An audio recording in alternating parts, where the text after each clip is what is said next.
Hello ma'am, I huzig like kaman he, toning kok he, moro atek pa he,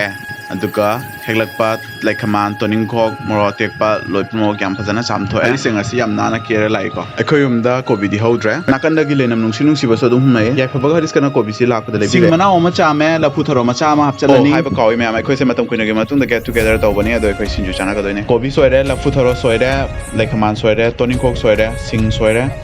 awa padigom soire tilau khra hapchala